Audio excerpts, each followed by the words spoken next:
ഇതിന്റെ അവസാന ഭാഗത്തിലാണ് നമുക്ക് നിലകൊള്ളുന്നത്. നമ്മുടെ മിഅ്റാജ് ദിവസം എന്ന് പറയുന്ന ഏറ്റവും കൂടുതൽ ഈ മുസ്ലിം സമുദായം വളരെ ഗൗരവത്തോടെ മനസ്സിലാക്കിക്കൊണ്ടിരിക്കുന്ന, അതുപോലെ തന്നെ ആദരിച്ചുകൊണ്ടിരിക്കുന്ന ഒരു വിശുദ്ധമായ ദിവസമാണ് റജബ് 27. അതെല്ലാവർക്കും അറിയാം. ഇന്ന് പിന്നെ ഉസ്താദിന്റെ വയറിൽ അത് എപ്പോഴാണെന്ന് അറിയേണ്ട ആവശ്യമൊന്നും ഉണ്ടാവില്ല. കാരണം വാട്സപ്പിലും അതുപോലെ തന്നെ സോഷ്യൽ മീഡിയകൾ അതിന്റെ ഓരോ മിനിറ്റുകളിലൂടെ നമ്മുടെ മൊബൈലിലേക്ക് വന്നുകൊണ്ടിരിക്കുകയാണ്. ഏതായാലും എന്റെ കടമയെന്ന നിലക്ക് നിങ്ങളോട് ഓർമ്മപ്പെടുത്തുന്നു.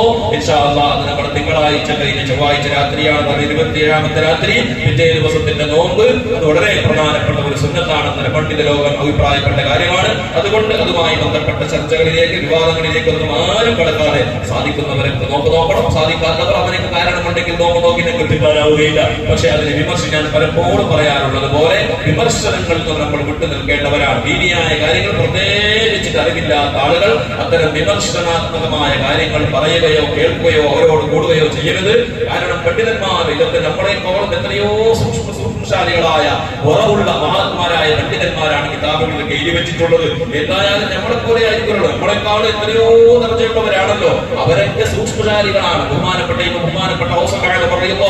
അവിടുത്തെ മുന്നിൽ വളരെ വിശദമായി കൊണ്ട് വിശദീകരിക്കുകയാണ്. ഒരാൾ റജബ് 27 രാത്രിയിൽ പകൽ ഒരാൾ നോമ്പ് നോക്കിയാൽ 60 മാസത്തിന്റെ നോമ്പ് നോക്കിയതിന്റെ കൂലി അവനിക്ക് കിട്ടും. അങ്ങനെ ഒരുപാട് മഹത്വങ്ങൾ മഹാന്മാർ വിശദീകരിച്ച് വന്നിട്ടുണ്ട്.